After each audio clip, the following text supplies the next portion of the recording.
Bonjour à tous ceux qui écoutent Rima, que le Seigneur vous bénisse. Bienvenue à tous.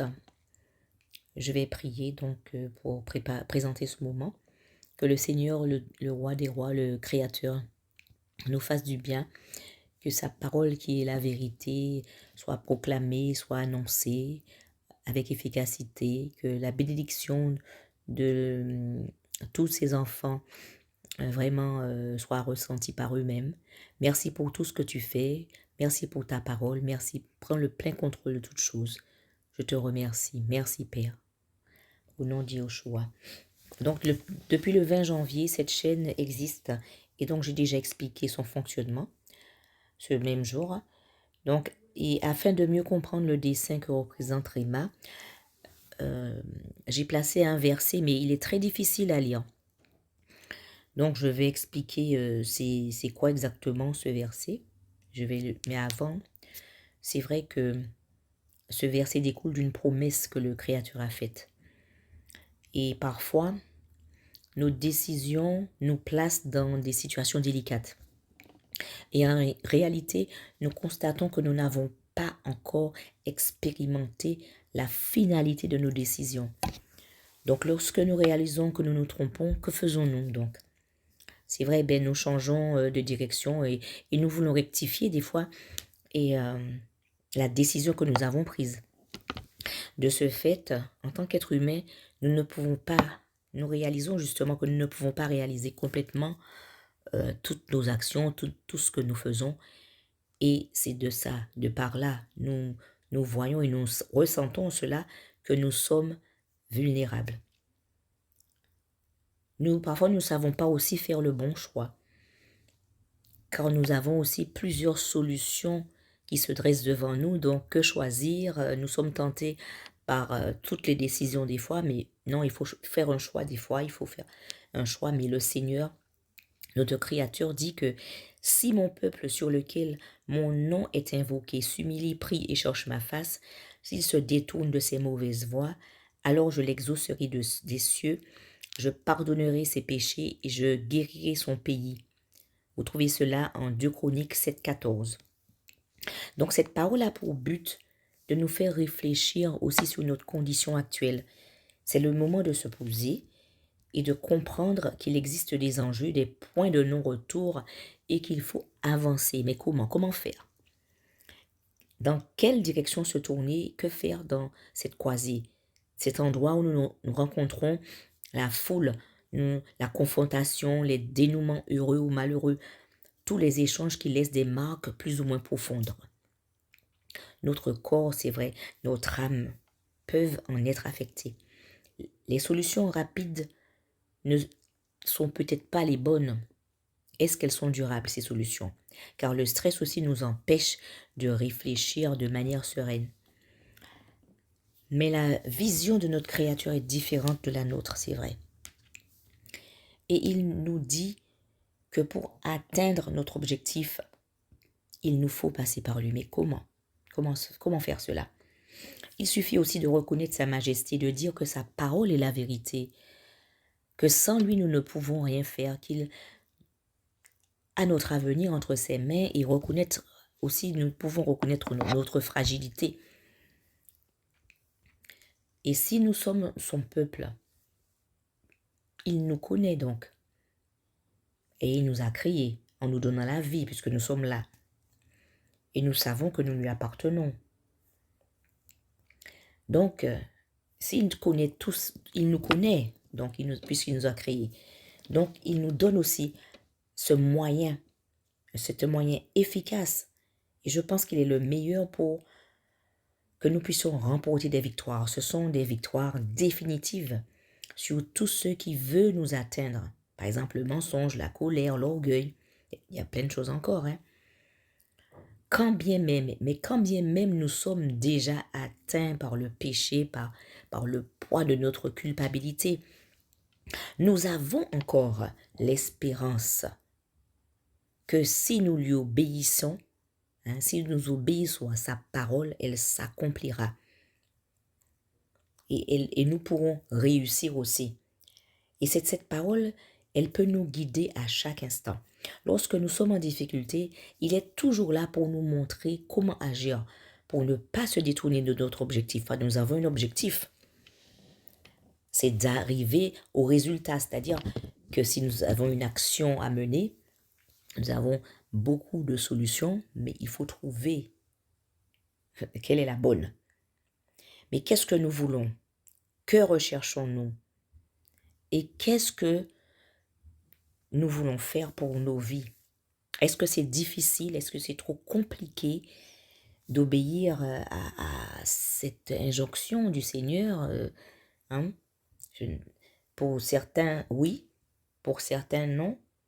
Mais c'est un défi qui peut être relevé. Car notre Créateur nous invite à participer à son plan d'amour, de restauration pour nos vies. Le proverbe 9:10 dit « Le commencement de la sagesse est la crainte de Yahweh. » Voyez, c'est fort ça. Pour connaître le commencement de la sagesse, c'est la crainte. Donc ça veut dire l'obéissance, c'est-à-dire le respect de qui il est. Et pour mener à bien nos projets, l'aide de notre Créateur est indispensable car notre confiance est en lui. Nous n'avons aucune crainte justement pour notre avenir. Nous savons qu'il sait tout et qu'il sait nous conduire et comment il peut nous conduire. Et nous allons lire dans le psaume 23. Nous prenons le psaume 23. Je le prends rapidement. Donc c'est là le psaume 23 qui explique qu'est-ce qu'il veut pour nous vraiment. Il explique vraiment tout, tout est clair. Cela dit, Yahweh est mon berger, je ne manquerai de rien.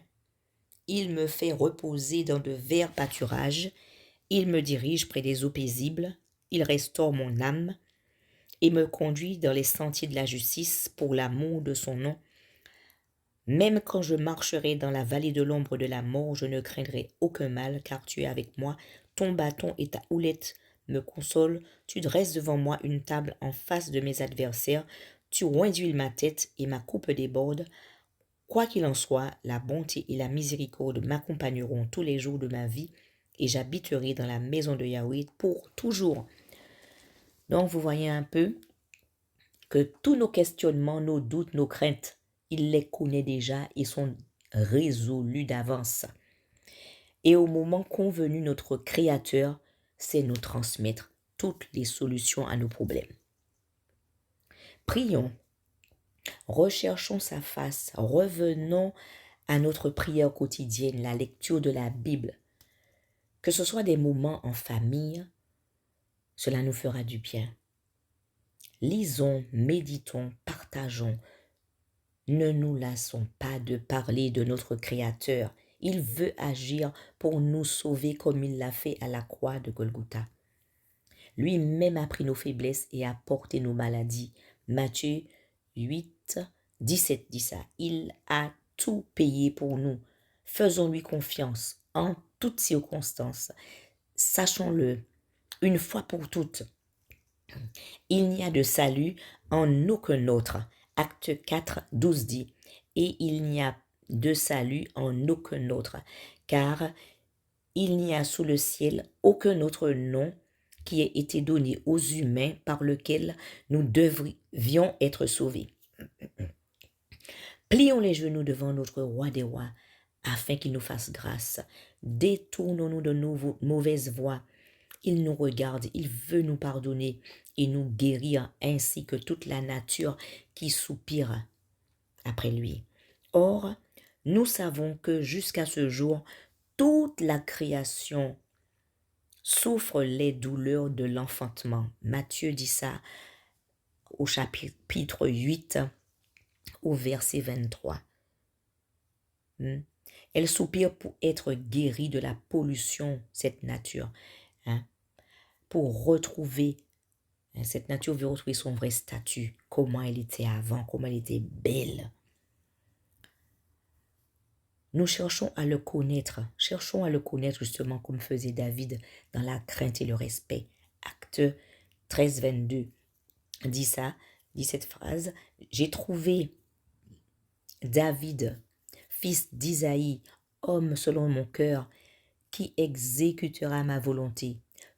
Faisons de l'Éternel nos délices. Psaume 37, 4 dit, fais de l'Éternel tes délices, et il t'accordera ce que ton cœur désire. Voulons-nous être guéris? Car c'est de la guérison du pays dont il s'agit, mais elle passe aussi par notre corps, notre âme, notre esprit. Tout ce que nous respirons, tout ce que nous mangeons, tout ce que nous buvons, vient d'où? Elle vient de cette terre que le Créateur, c'est lui qui a créé, qui l'a créée. Et pouvons-nous espérer, et pendant combien de temps pouvons-nous attendre l'exaucement de ce verset, le verset d'en haut, qui dit si mon peuple, sur lequel est invoqué mon nom, s'humilie, prie. Voyez.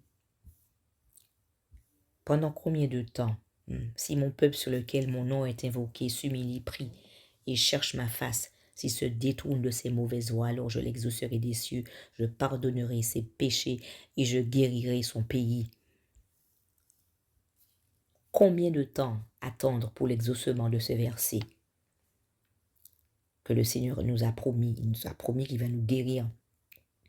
Il faut commencer à faire quoi? Il faut que nous commencions à lui obéir.